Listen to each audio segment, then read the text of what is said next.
If your church or ministry could no longer afford to pay your salary and you had to find a different way to earn income outside the church, would that feel like a major disappointment or loss to you? What if instead it's a God ordained opportunity to use your skills in new ways to impact people you wouldn't otherwise meet and provide a financial blessing for your family? Well, today we'll hear a story from Wayne Richards and how he experienced a 70% decrease in income and how God transformed that loss into amazing new ministry and financial opportunities. And we'll learn how Wayne helps churches and ministries raise funds for missionaries and ministry projects through buying, renovating, and flipping houses. That's all coming up in this episode of the More Than a Pastor Show. Let's get started. Hello, my friend. Welcome to the More Than a Pastor Show. I'm Rich Avery, your host. This is the show where we help pastors, missionaries, and other ministry leaders to grow your income and build financial security.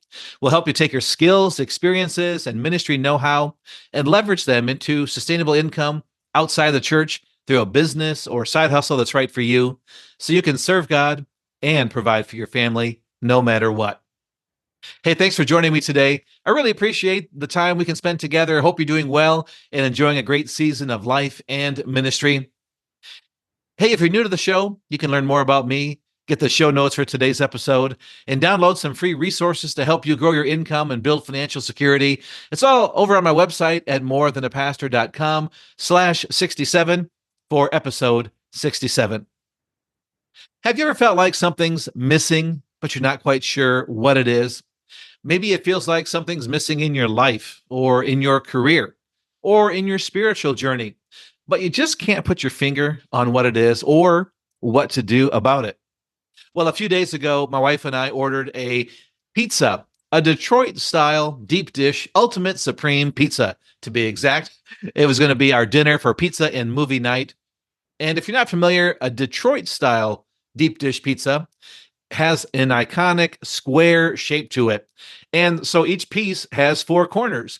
And on the edge pieces, the the crust is amazing because the cheese has been melted in the sauce and it all kind of bubbles and caramelizes together and is crispy and amazing. So my wife and I ordered this pizza. I went to pick it up. It was like a 2-minute walk from my house to the pizza place, brought it home, got it ready, sat down, and took our first bites of the pizza. And something just didn't quite taste right. Something was definitely missing on this pizza. And we looked at it and it looked okay from the top. And it didn't really taste bad, but it definitely tasted like something's different, something's missing. So I took another bite and another bite. And with each bite, I was trying to figure out what's missing, what's different about this pizza. Finally, I picked up the piece and I looked at it from the side. And then I realized immediately what was missing. Can you guess what it might be? The sauce was missing from this pizza. There was no sauce, and we didn't tell them we didn't want sauce. And I looked at the sticker on the box, which showed all the items that were supposed to be on this pizza, and sauce was one of the items, but it was missing from our pizza. And I thought, okay, that's it. We were trying to figure out for the longest time what is missing. And actually, it didn't really taste bad, but definitely it didn't give us the full experience that we were expecting. But thankfully, we had a jar of pizza sauce in our pantry, so we were able to open that up and then dip each bite or each slice into the sauce as we took a bite so that we could enjoy the full experience of that pizza. Sometimes it's helpful to look at things from a different perspective, isn't it? I couldn't have known what was missing at that time from the pizza without looking at the pizza from a different perspective. And I feel like when something's missing in our lives, it's helpful to look at things from a different perspective. And I think that's why having a coach can be so helpful, because coaches help us make sense of what's going on. They help us see problems and opportunities in a new light, and they help us to clarify our next steps to move forward in our life or work. Hey, if you feel like something is missing in your life, maybe in your ministry, maybe you feel like you're stuck in a rut or you're just not sure like where you're going or what's next, I'd love for you to reach out. I'd love the opportunity to connect with you and see if there's a way that I might be able to encourage you. And you can request a free coaching session online at morethanapastor.com/coaching. You can fill out the application form right there. And I'll be looking forward to getting back in touch with you. I had a great coaching call last week with someone who filled out the form and discovered we had a lot of commonalities, and it was just great to have that connection together. And I invite you to make that connection as well. So go to morethanapastor.com/coaching and sign up for your free coaching session today. Well, today I'm excited to have my friend Wayne Richards on the show. Wayne is an ordained minister in the Wesleyan Church denomination, and he was very influential in my own ministry formation. It's been about 25 years ago now. Wayne was the founder and director of an innovative ministerial education program that he started for our church, and it was very formative in my life, and I was so blessed to know him back then and still call him a friend today. Today, Wayne is the executive director of a ministry called Habitat for Missions. It is an organization that helps churches and ministries raise money for missionaries and special projects by buying, renovating, and flipping houses. Wayne's also a co-vocational ministry leader, and he earns the majority of his income through work outside of Habitat for Missions. And he's got so many stories to share of how God has taken something that could have been seen as a financial disappointment or loss or failure, and he's transformed that into amazing entrepreneurial opportunities that have impacted the lives of people that Wayne would never have crossed paths with otherwise, while providing for his family's financial needs. You can learn more about Wayne and Habitat for Missions at habitatformissions.com. I'll put the link in the show notes. And now let's dive into our conversation with Wayne Richards. Hello, Wayne, and welcome to the More Than a Pastor show. Hey, good morning, Rich. Great to be here. I'm so glad that you are here. And Wayne, I was trying to think of how long we've known each other. I think maybe since 1999, when I was beginning to get my feet wet in pastoral ministry. And you were leading a ministry to equip future pastors and leaders in the Wesleyan Church that are on the non-traditional track. And Right. this was before online learning, and this program was called Flame, Right. Fellowship of Leaders Acquiring Ministry Education. And so I like to say I'm an old flame of yours, Wayne. I'm an old student of yours from back then. And through that program that you led, I was able to get ordained and been serving in the Wesleyan Church for over 25 years, I guess now. But anyway, so I've always appreciated you, Wayne, and your heart for pastors and your heart in equipping and educating people. And you have made a big investment in my life and in the lives of many others. So before we get into this interview, I just want to say thank you for your blessing and your impact in my life and in the lives of so many others. Now, they're some of the best years of my life, from 1998 to 2013, when I founded and led the Flame program. Such an opportunity to invest in the lives of many people who had some common stories of where they had received a call into ministry, but they weren't sure what to do with that. They were working the assembly line at Ford, or they were a lawyer, or we had people from all kinds of. We even had a NASA scientist. I remember once we built the electrical connections so that in the International Space Station, the U.S. components could talk to the Russian ones. But we had just such a variety of people. And the joy was that, God gave me a call in the summer of 98. He said, you need to help these people that I'm calling. They need a pathway. They need a way to get there. And in doing that, I think one of the important things to remember about the Flame movement, I hope that people remember, is that it wasn't just about classes. It was about the whole person. The idea that came up was that we have to have something that not only teaches people classes, but we have to have something that brings them together in fellowship, and then the whole spiritual formation component of the chapels, the small prayer groups that we did, all the opportunities that we gave for people to connect in their relationship with God, as well as their relationship with others in the fellowship. And then some of the great professors who you had a chance and others had the chance to experience. In total, we had 2,100 students. Wow. Went through Flame during that period.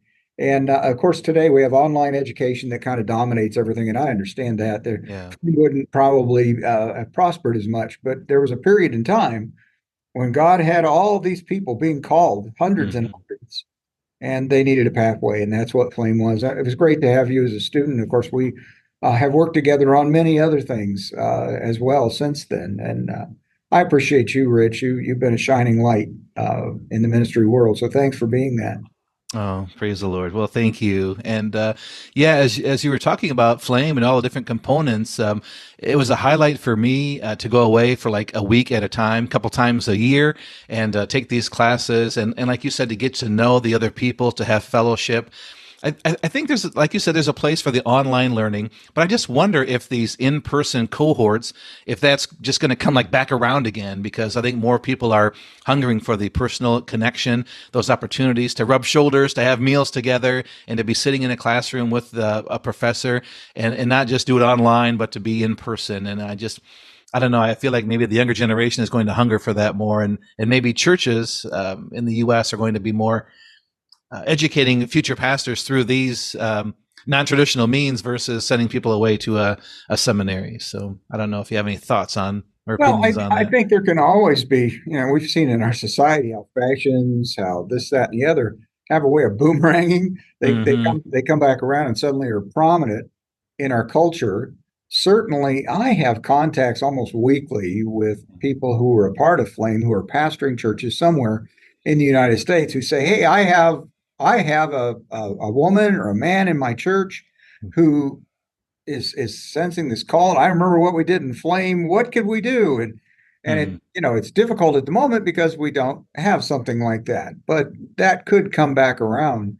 It's incredible the testimonies of those times and what happened. We actually had a pastor who was healed right in the middle of a Flame chapel who had a lung tumor that had taken up his entire lung. And we were just singing along, and he suddenly, I saw his hand go up, and I was kind of like, he's not usually that expressive in worship, but here he was. Hand was straight up in the air, and he goes to his knees, and his prayer group gets together. They've been praying over him, and he testifies to the whole group that he believes he's been healed. Goes to the doctor on Monday, and the doctor says, "What have you been doing?" And Wow, praise the Lord. well, this Flame event, and he said, "There's not even any scar tissue. That whole Mhm. big tumor, it was a big one, Mhm. in his lung was gone." And it was the people praying. It was that Yep. it was it there you talk about spiritual formation Mm. taking place, and the fact that the individuals who were in his prayer group, as 7 or 8 people, understood the power of prayer and actually saw it unleashed. And so when they went back to their pastorates, here Mm. is a whole new confidence and power and faith. Mm. So Flame, really did that. And could it come back around? It always could. I support, whatever our institutions are doing right now and believe in that. But God might find a place for that someday again. You are working now with a ministry called Habitat for Missions. And when I first heard you getting involved with this ministry a few years ago, I was intrigued by the name, and then okay, what is this organization about? And it's about raising funds for missions projects or other sorts of projects for churches, but it's in a really unique format. So why don't you tell us about Habitat for Missions and how you got involved with it? Okay. Well, Habitat for Missions goes back to 2005. A couple named Bill and Daphne Foster, who had been missionaries to Australia for 31 years, had come to be missionaries in residence at Indiana Wesleyan University. And during their time there, they had over 200, I think, cross-cultural students who were studying to be used somewhere around the world. And one of the biggest challenges for those students would be fundraising. Having to find enough support for yourself to be able to go on your mission. And so the Fosters, Daphne actually came up with the idea, said, "Hey, why don't we made some money on our last house in Australia that we owned, Hmm. and let's take and invest that in a house here in Marion, Indiana." So they did. They invited the students and said, "Hey, we're going to teach you construction skills. You might need that in your missionary endeavor."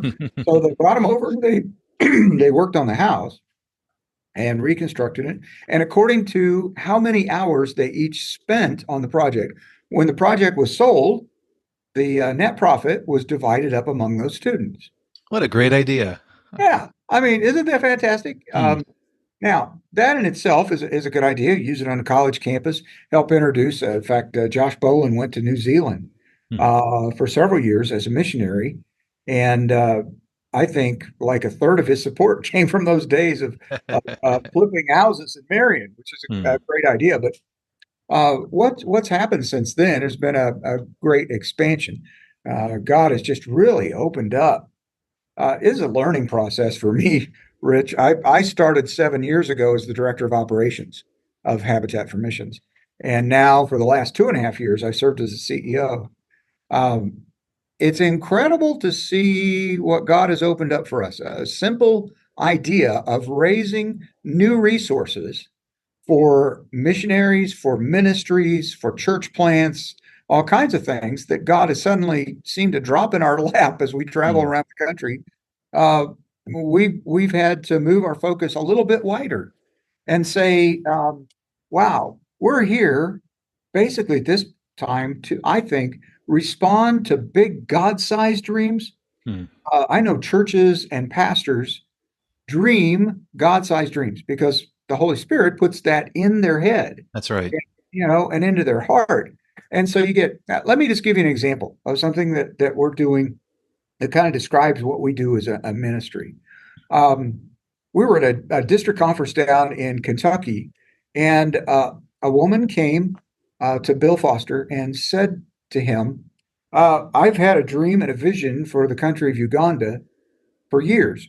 And so we've been taking missions trips down there. We've kind of adopted this pastor and his wife for 20 years. And the greatest need in their whole part of the country is there are no secondary schools. Hmm. And there are no schools that can teach vocational skills.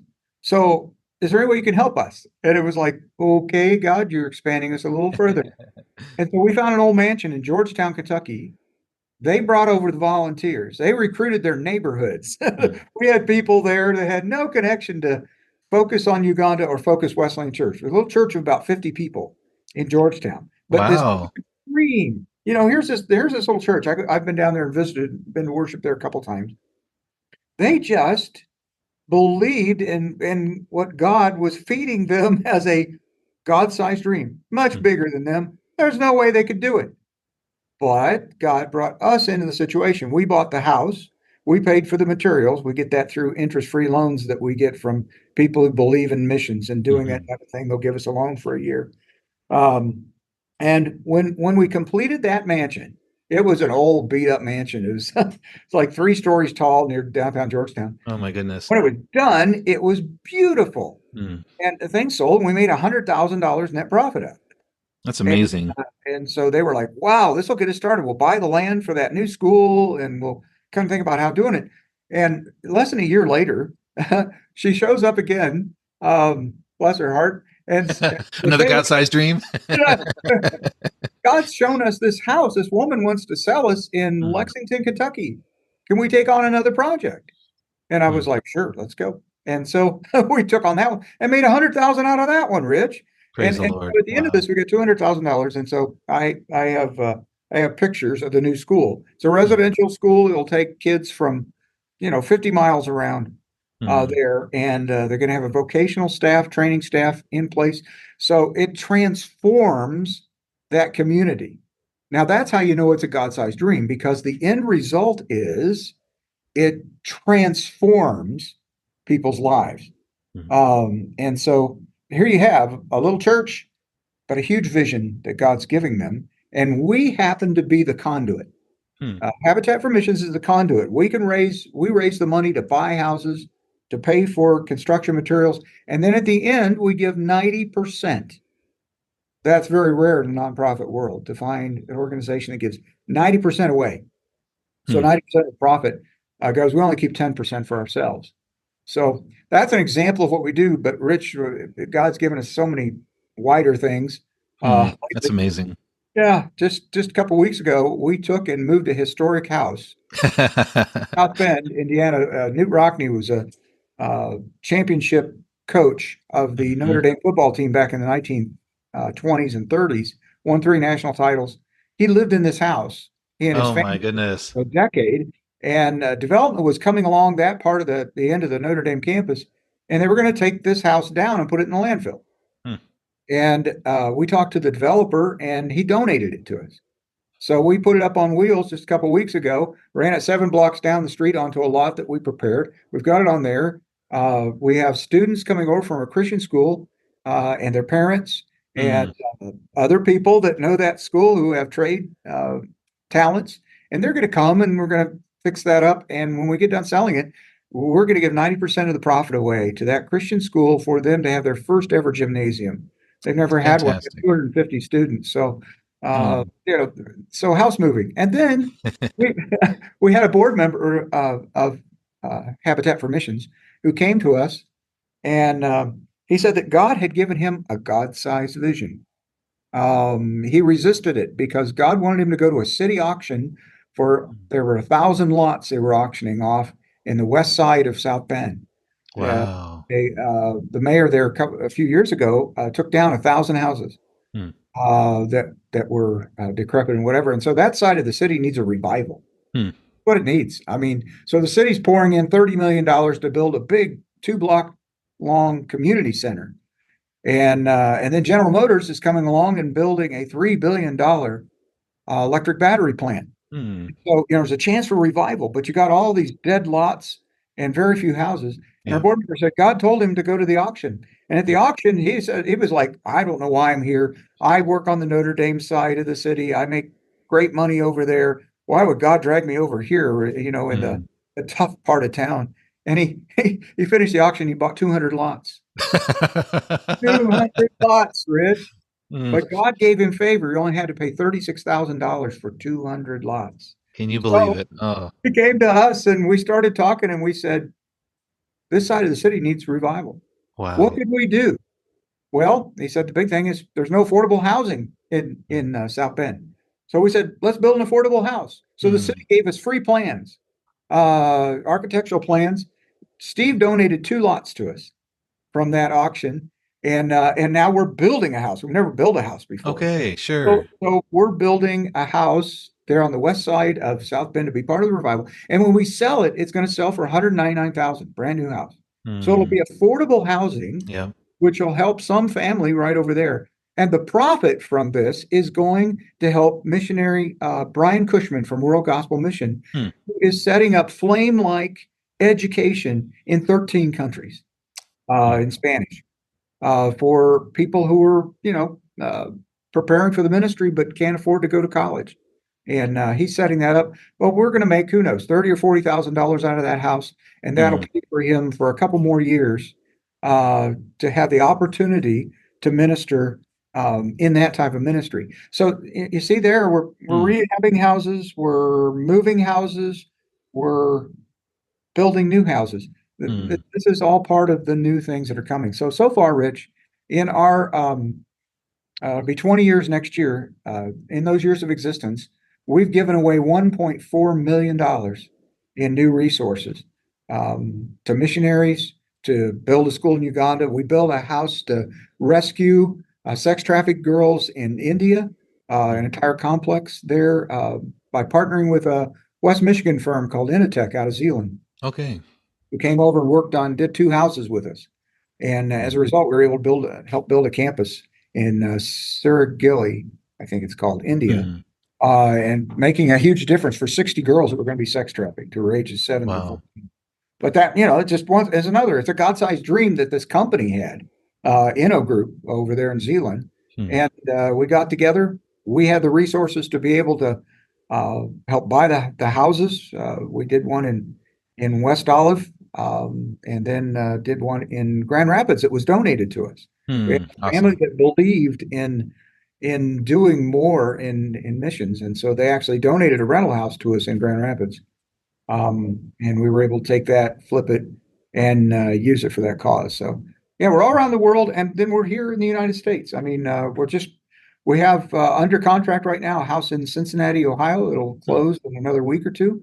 And this came out of a pastor who had a God-sized dream in Westport, Indiana. His church that he was appointed to when he arrived there only had 8 people attending. Mm. Wow. Small church. Pretty depressing. 8 people. And he said, "What am I going to do now?" Now, obviously, for salary, his job is he flips houses. He has a crew, Okay. and he's flipped 70 houses so far. Jeff Mm. has. Pretty amazing. That's how he makes his salary so he can serve Westport Wesleyan Church. But he came to us and said, "Hey, this church is on the edge of revival. I know God can do great things here in Westport, but we just need to have some resources that would be on a specific project because we don't just give money to churches' budgets. We don't do Hmm. that. But if there's a specific project, and in his case, there was. They had outlined what they were going to do. They were going to buy some bounce houses. They were going to do movies in the park every Wednesday during nice weather. They were going to convert their fellowship hall, which is kind of detached, so it's easy to get to from the public, into a coffee house and a youth hangout place. And Oh, so neat. they went and completely redid it, made this beautiful coffee house with all the Hmm. flavors and all the stuff you can do. And then they lined the outer walls with games like arcade Hmm. games and pool and everything you can think of that kids would love. And then in the center of it's got a nice fireplace and a place where, maybe 20 people could sit around and have conversation. And so they had this whole plan of what they wanted to do. And his God-sized dream was, would you flip a house with us? And give that profit towards that. So that's what we've been doing. And we're just finishing and we're going to send some profit their way. Rich, just to tell you, we've known Jeff now for, I think, 8 months, and Hmm. he's been 12 months. Their average attendance is now 100. Oh, praise the Lord. Hmm. There have been, I think, 15 people baptized. Hmm. They've had at least 20 expressions of salvation in this year. This little bitty church that they're ready to close Hmm. is seeing such a revival. And people in Westport are taking note. They had an Easter parade, and people came out. And I mean, the church put on the Easter parade, and people came out from all around the town. They had about Hmm. 150 people that walked with them. They're making such a difference. Well, we want to be a part of that. Yeah. Staff for Missions wants to be a part of making transformational change uh, wherever God directs us. Hmm. So that was his God-sized dream, and that's how we're helping there. Hmm. That's just I mean, that's kind of a sampling. We've done 60 projects, $1.4 million has been released. Hmm. Much of that has been the last 7 years Okay. because God's ramped it up. In the past, we were doing like one house a year in Marion or maybe one house someplace else in the country, but Hmm. uh, we're currently we currently have 4 projects. We're getting ready to move a house in Holland, Michigan. Oh, wow. It's been donated to us. And what that's going to do is um, Haiti, of course, is in some very tough straits right now. Mhm. And so this is that Inno group, again, out of Zealand, that's going to rebuild the house once we move it. And then the money's going to go to Mission of Hope, which is a ministry in Haiti that builds schools where there are no schools for Haitian children and feeds 113,000 school children one meal a day. And sometimes that's the only meal those kids get. Hmm. And this Wow. this house move and flip is going to help expand that ministry. And you talk about transformation. Once again, here you have kids that don't have education. Here you have kids that don't have something to eat. Hmm. And this ministry offers it. All we have to do is pick up a house, move it, 3 miles, put it on a lot, fix it up, find a new family for it, and take the profit, 90% of it, and we can make transformation Hmm. in Haiti. So that's one of our current projects that we're working on right now. I just love the model, Wayne, of taking a house and using volunteer labor from a church to renovate it and then to be able to flip it and use the proceeds to fund new initiatives, God-sized dreams, projects that can reach out to people locally or globally. And it's just a model I just think is awesome. And I just love that so much. Now, you mentioned that you through the projects your ministry gives 90% of the proceeds to the partner church there. 10% is used, I guess, for overhead. Tell me about your salary, because it feels like you don't get much of a salary from the ministry, and that you yourself are more than a pastor and are co-vocationally funding your livelihood. So why don't you tell us what that looks like for you, Wayne? Sure. As a ministry, our total budget's about 98,000 a year as far as overhead costs for our Mm, employees, website, all the things you have to have to be able to be effective in ministry. And so we have that budget. And so the projects, the 10%, only raises about probably 20% of that whole budget. Oh. So I, along with all of our other staff, are entrusted with going out and talking to donors. I remember when you were with the church at one point that sent a donation to that, which helped our support and kept us going. We have several churches throughout the United States that are maybe giving something monthly to Hmm. support this mission that I just told you about. And so that's that my salary comes out of that. And that obviously takes a great deal of work to try to raise that kind of money when you're working on a donation basis and our Yeah. project funding a part of that. And as that was when I um, went from where I was working before and came to Habitat, um, what they were able to offer me was a 70% decrease in salary and benefits. Hmm.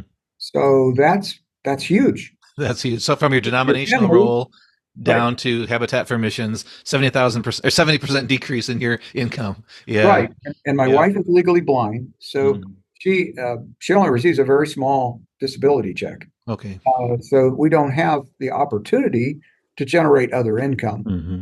And so what I did was I kind of looked at that and said, okay, I believe God's bringing me to Habitat, and I also believe He wants to provide for me. Hmm. What could I do to raise money, especially to pay for health insurance?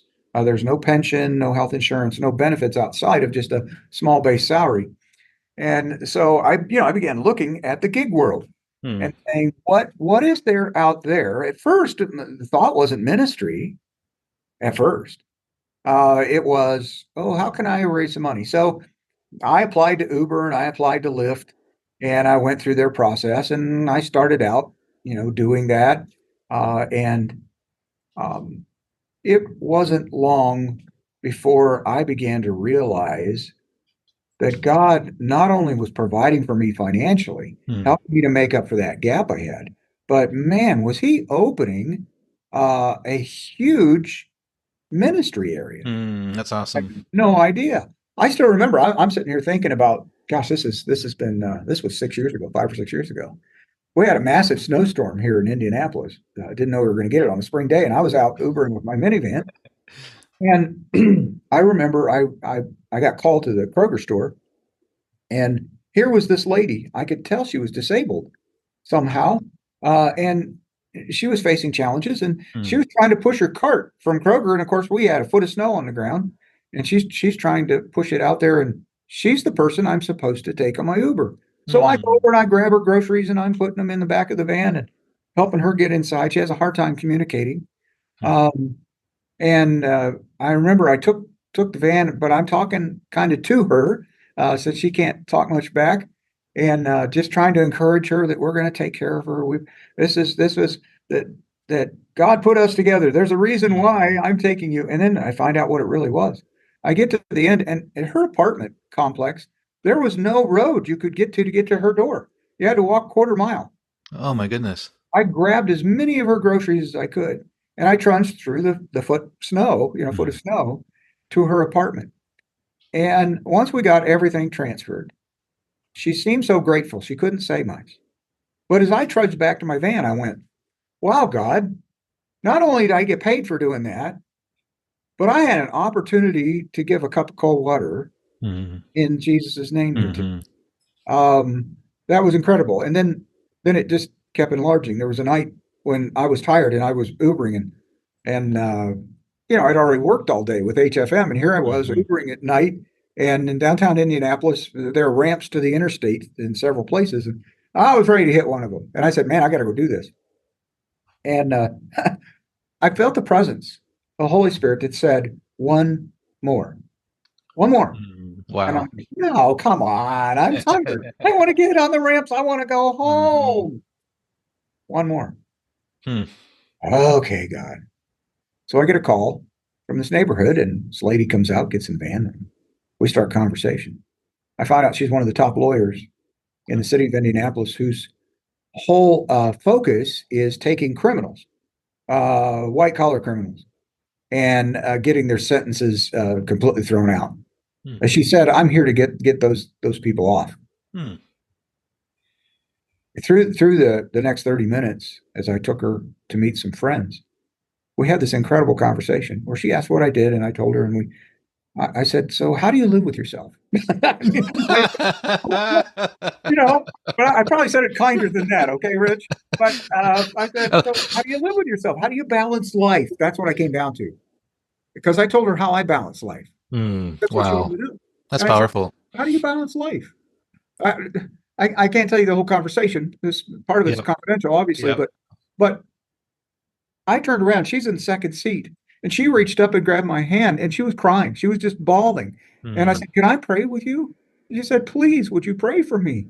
I mean, Wow. honestly, this is one of our top lawyers, and I'm sitting there holding her hand, praying over her, and she didn't want Mm. to leave. She didn't want to let go of my hand. Mm. Finally, she has to go see her friends are waiting at the restaurant right there, and she finally leaves.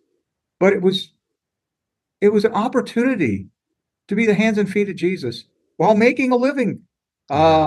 on Mm. the side doing that. So again and again and again, there are stories. I got carjacked while I was Ubering. Oh no. Not to try to tell people not to do it, but I actually got carjacked. And what I learned out of that carjacking, I got my car back 10 days later. Okay. Didn't have any damage. It just had some cocaine residue in the back and stuff like that. That wasn't yours. Not mine. It's from the guy who stole it. But here's what I learned through that, Rich. There I was making a living. God protected me. He had a gun. Yeah. He said, "I'll Wow. kill you if you don't give me the." Oh, okay. All right. You can have the car. Yeah, Mm. big deal. Mm. But here's what I learned through that. When I got back home, I was so mad at this young man, about an Mm-hmm. 18-year-old young man that had robbed my car. And God, once again, that Holy Spirit breath comes over you and says, "What are you going to do about it? What are you going to do about it? You're sitting here angry. You're full of revenge. You're full of things that are not a part of me. What are you Wow. going to do about it?" And I actually felt almost presence take me to my knees. And for the Mm. next 30 days, God asked for me to pray over that carjack. Wow. It was, I mean, that's humbling. Wow. Yep.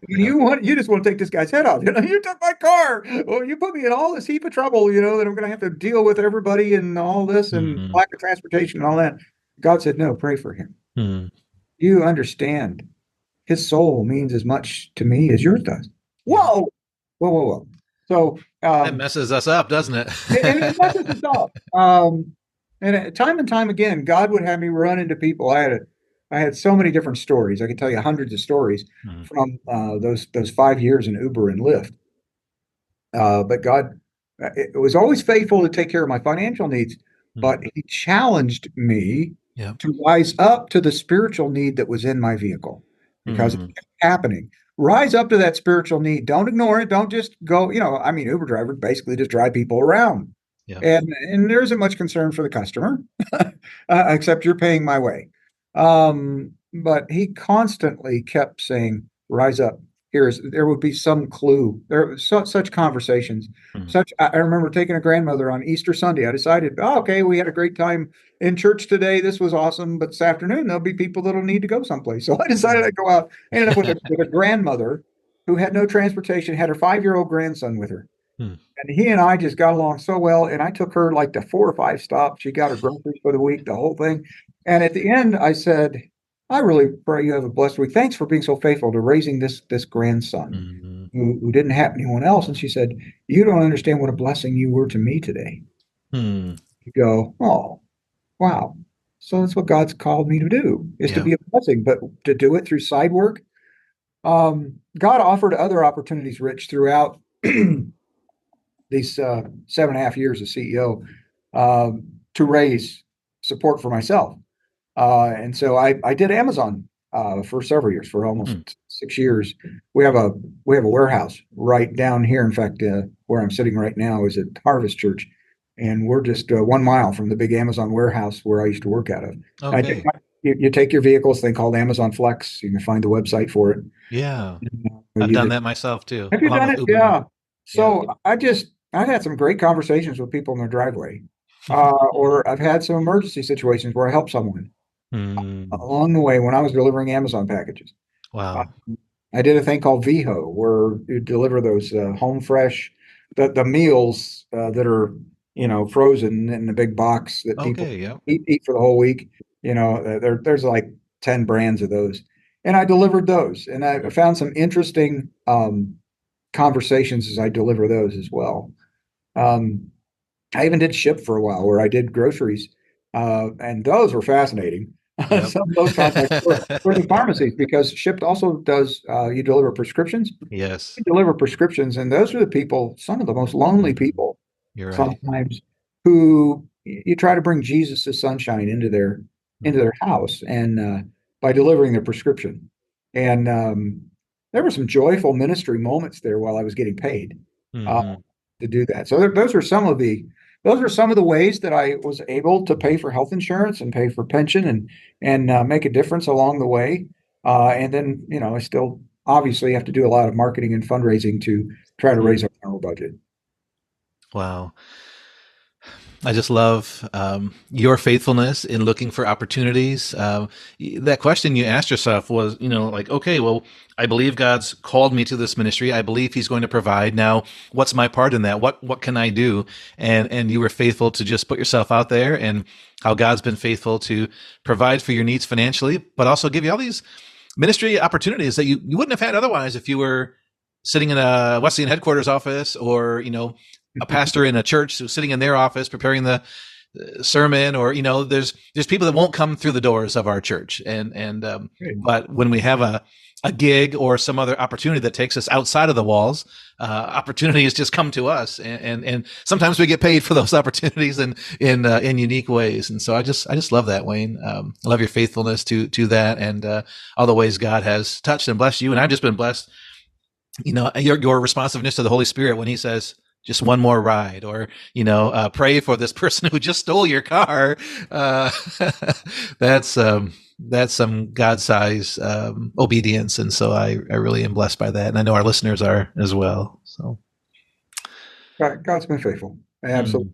mm, I'm probably the biggest doubter. mm, Uh, in our own in our own lives, sometimes we look at the reality of life and we see the bills, you see uh, the isolation. There's a lot of different things that you can look at in life when you're doing ministry yeah. and become discouraged. Hmm. Uh, the biggest cure to discouragement is obedience. Hmm. In my life, that was it. Flip the switch.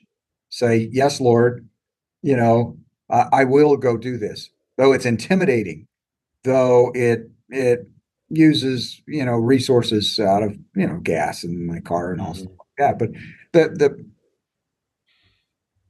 I'll just tell you one story. I got to tell this one. Yeah, please do. So I'm in downtown Indianapolis. It's rush hour. Now, Indianapolis has several thousand people all trying to escape and go home to the suburb. And so traffic is just terrible. And so I'm out over here. It's like 5 o'clock.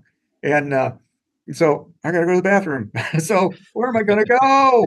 And, you look along and I'm like, so the Holy Spirit says, go to McDonald's. Now, how many times does God tell you to go to McDonald's? I mean, that's fast food, not good for you, whatever. Mhm. But He says, go to McDonald's. And I'm like, okay, yeah, but the McDonald's is clear down there and I'm in traffic. I'll take 4 or 5 stoplights. Hopefully I can make it, and so what comes up is there's a Burger King on the right-hand side. And I go, hey, I could just go here, take care of business and keep on going. And God says, go to McDonald's.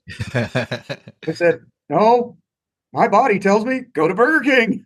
And so I pull into Burger King and I go running in the restaurant and back by the restrooms. And what do the doors, what's the sign on the doors of the restrooms? Out of order. To which I'm saying, oh my goodness, what am I going to do now? I got to go to Wow, the a bathroom. message from the Lord. Oh, yeah. Well, I get in the car. I hear it again. Go to Mm. McDonald's. Mhm. Okay. So I try to get out. And this is rush hour in Indianapolis. We're in, we're up on 16th Street. So it's like Mm. nuts.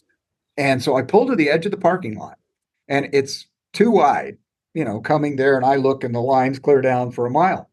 And this guy in a black sedan goes, and I'm He like, waves you on, what? huh? And like Moses, part of the Red Sea, it opens. And I get out in, I'm just thanking him profusely. And I get Mm. out in there. And so now I have to get up to the next street. And once again, it's piled back. And there's a guy in a red pickup truck who goes, Waves you through. That's great. oh, Yep. so that gets me down to McDonald's. Now, Mm. Am I really getting this all yet? No, I don't have it all yet. Mm. I go to McDonald's, go to the bathroom, go out, figure, let's get something to eat because 5 o'clock, and then I can Uber on through the night Yep. and then go home. And so I get up to the counter, and so there's a tall woman standing at the front. There's a guy in a wheelchair Mm. standing, or standing, sitting in his wheelchair in front of me, and then there's me. And the interesting thing, and I say this just because God teaches me lessons every Mm. day. And the lesson here once again was these are all my children. Mm. I was the only person not of color in that whole restaurant. Everyone else was a person of color. And once again, God humbling my heart. But here's the story that just made me cry. Um, so the guy has a hard time in the wheelchair getting served because counters are up here. Oh, yeah. He's down here. And Yep. he finally gets his food and he kind of rolls back. He doesn't, I don't know, I just didn't feel like he had someplace he could sit and eat or whatever. I get my, I make my order. And so I come back and I notice that he's just kind of downtrodden or whatever. So God says, do what you do with children. Now, so I'm almost 6'2", and so a lot of times when I approach children in church, Mm-hmm. I get down on the knee Yeah. because then I can look them in the face and they're not having to go, oh, who are you? And I'm thinking, man, there's mustard and ketchup and dirt and everything all over this floor of McDonald's. Why would I want to get my pants in that stuff? And he says, Mm. do what you do with children. Mm. I'm like, okay. So I get down on my knees beside this guy in the wheelchair and I say, hi, how you doing today? Oh, not very good. Well, what's happening? He says, nobody cares about me. Mm. Just open like that.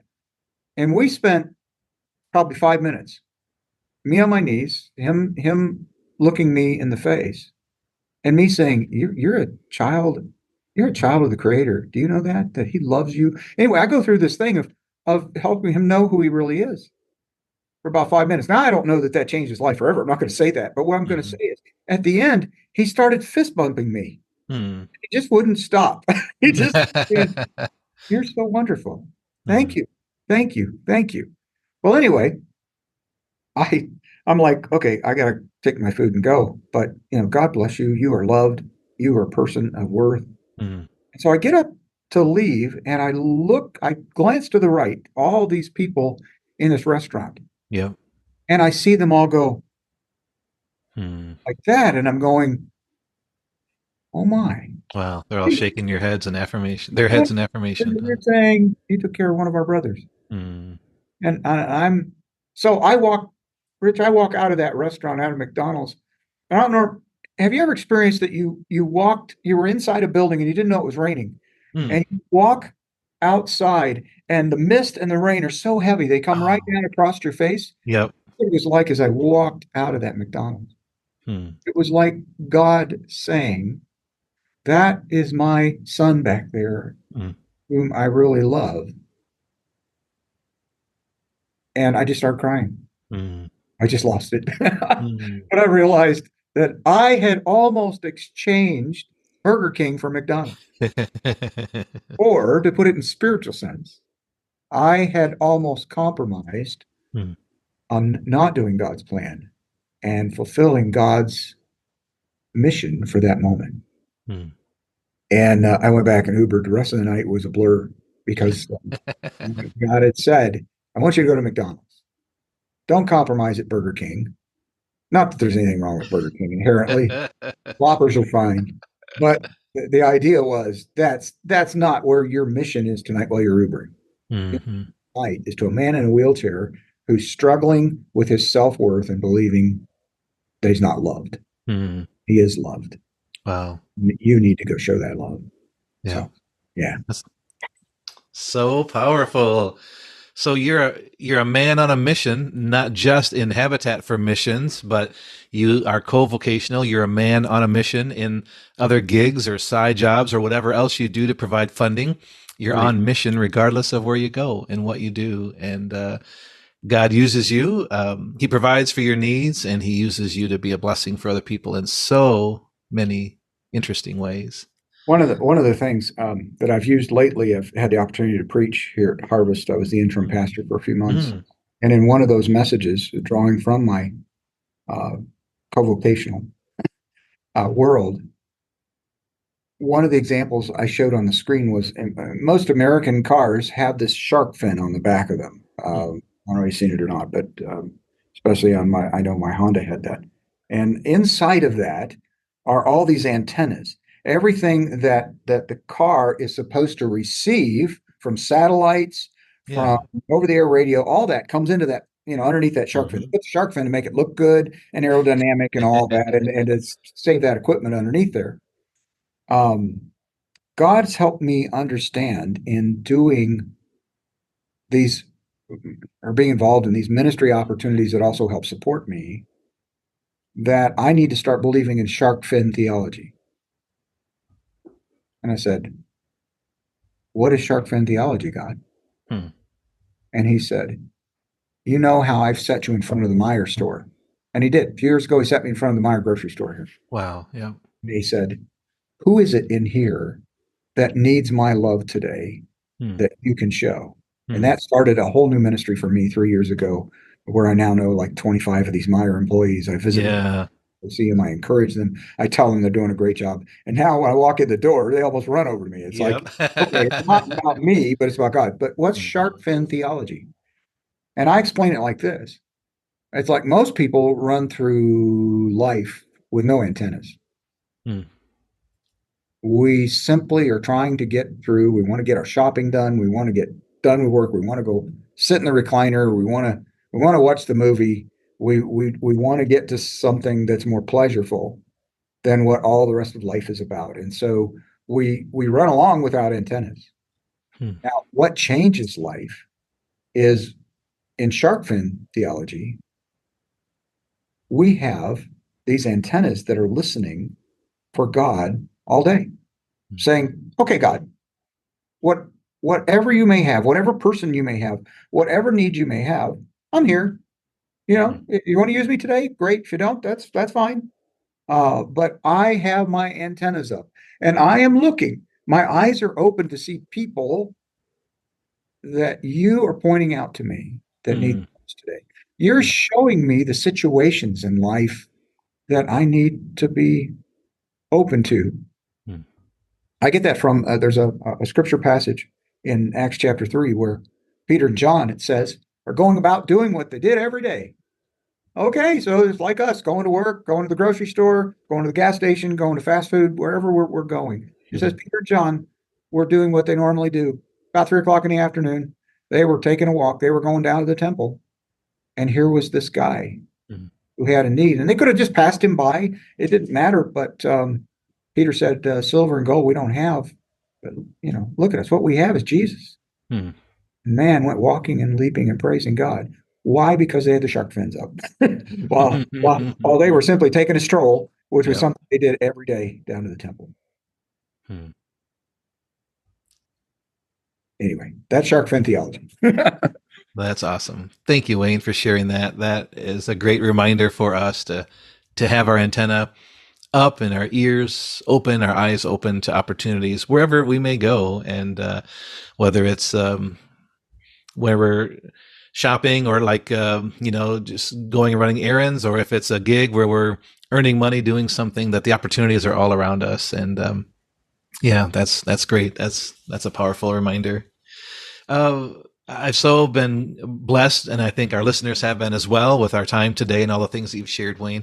Is there anything that you'd want to leave us with, or anything else you want to touch on for a co-vocational pastor who's maybe feeling discouraged? Maybe they've been full time in ministry all their career, and all of a sudden now the church has to cut back, and they've got to start looking at other ways to earn money. Like you were faced with that, having to your income was reduced by 70%, and you had to go figure some things out. So, is there any encouragement you might have, any words of wisdom for someone else in a situation like that today?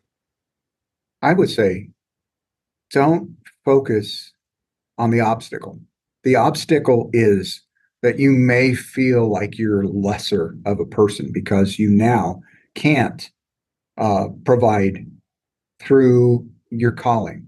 And you may look at that and you may be angry at God because you say, oh, why did you take away my salary, God? You said you'd provide for me. That's an obstacle. Hmm. And for me, that when I looked at it, I had to instead focus on the opportunity. You can either focus on the obstacle and you can become depressed. You can think you're lesser of a pastor. You can think that maybe your calling's in question because of this financial obstacle. Wow. When the truth, the whole matter is that this is not that. Instead, God is placing in front of you an opportunity to be more than what you've been doing in your Mm, book. He's going to actually, I mean, he's actually going to expand your area of ministry. Um, like in the prayer of Jabez, I remember, expand the territory. right. Oh, That's well, right. instead of looking at life through a very narrow lens, it says this is the way church ministry works. This is who we are. We do these things, and we get paid this much. Yeah. What about if God wanted to take and expand your territory, put you in opportunities to make extra money that would help supplement your income and at the same time want to liberate your idea about ministering to others outside the four walls of the church. Mm, mm, So the obstacle will leave you in the muck of discontent. It will leave you in the muck of self-worth that's being destroyed. It will leave you in anger, and your relationship with God will actually hurt it if you mm, allow that obstacle to be what controls your thinking, what you focus on. Very easy. I could have done that. And there mm, were there were temptations to do that when I lost 70% of my income. mm, mhm, But instead, God presented in front of me opportunities. They were boundless. mm, What I didn't realize was in those opportunities, God would expand mm. my opportunity to touch others Wow. and to make a godly difference. So that has been huge. Hmm. Thank you, Wayne. Thank you for sharing that encouragement. Thank you for sharing your story. Thanks for your obedience. And it's just really a blessing to connect today, to have you share, and to learn more about Habitat for Missions and the amazing opportunity, again, for churches that maybe think, oh, we only have 8 people. We can't do something God sized. We've got this dream. But here's an amazing opportunity. You can see the obstacle to your point just now, but here's an amazing opportunity to mobilize resources and people in a whole different way, to multiply their ability to do something God sized. And I just love that so much. So thank you for being on the show today. Thank you for sharing. Thank you for our friendship, Wayne. I'm just really blessed by you. And I'd love it if you can let people know if they want to get in touch with you and learn more Right. about Habitat for Missions, or maybe they feel like I need to sit in the Uber car with Wayne. Where are you driving next? I need to spend 30 minutes with you, Wayne. And how can people get in touch with you? To get in touch with our ministry, and then that'll be all my personal contact Yeah. information be there, is just go to on the web, go to Habitat for Missions, all one phrase, .com. And there you will find menu across the top, go to the contact Hmm. information. There'll be a place where you can contact us, and it has the information for all three of our, well, four of our staff Okay. officers, and has our email, has our phone number. Also, you can go on Facebook. If you go on Facebook, look up Habitat for Missions, and we have a place there where we're, weekly giving updates on the building projects, the rehabs, and who we're doing. And then a third place also is on YouTube. We have a Hmm. channel. Put in Habitat for Missions. Make sure you distinguish that. It's not Habitat for Humanity. They have their own channel, but we have a channel, and you'll see videos, including my newest one that just went up this week, Hmm. that shows us moving the Rockney house down the street in South Bend. Awesome. But yeah, you can do those, and then the contact information is there on our website. To contact me, I would welcome an email as maybe a first way of contacting, but would love to talk with you. Awesome. Wayne, thanks so much. I really enjoyed this time. I know our listeners have as well. Thanks for being on the show today. All right, great to be with you, Rich. Thank you. Wasn't Wayne great? I just love his story and perspective on how God can transform things that could feel to some like disappointments or failures and turn them into opportunities to expand our impact and our income. And I pray that you and I will have eyes that are open to see things that way as well. If we experience things that are financial failures or disappointments, that we see them as opportunities that God can use to do new things in our lives and in the lives of others. And I so admire the work that Wayne does with Habitat for Missions. It's such an innovative way to help churches and ministries raise significant funds to support missionaries and special projects. And as a missions pastor for so many years, that's definitely on my heart. And I just love that model that has been created and that Wayne gets to be involved with that. And if your church is looking to raise some significant dollars for a missionary or a missions project or some other missional project in your community or in your church, I'd love for you to get in touch with Wayne. And again, you can reach him at habitatformissions.com. So let me ask you, how do you feel right now after hearing a story like Wayne's? How does that land with you, given your experiences in the past or maybe your current situation? Has it prompted any thoughts or maybe ideas, or maybe it's just prompting more questions in your mind about your situation and what maybe your next moves might be? Well, I'd love to hear your perspective or your thoughts, ideas, or questions you might have. Please feel free to email me at rich@morethanapastor.com. And while we're at it, why don't you take a moment? Maybe you can share this on social media, share whatever insight you had from this episode. Maybe let someone else know about it that needs to hear Wayne's story or learn about Habitat for Missions. When you take the moment to share this episode or this show, it helps us spread the word, helps others to know about it, and that would be a big blessing for us. So we appreciate you doing that. Thank you so much. Well, hey, that's it for today's show. Thanks for joining me today. Until next time, remember that you are more than a pastor. Saying yes to God's call doesn't mean you have to say yes to feeling stuck, broke, or unfulfilled in your life and ministry. Let's work together and help you create the life, impact, and income that you were made for.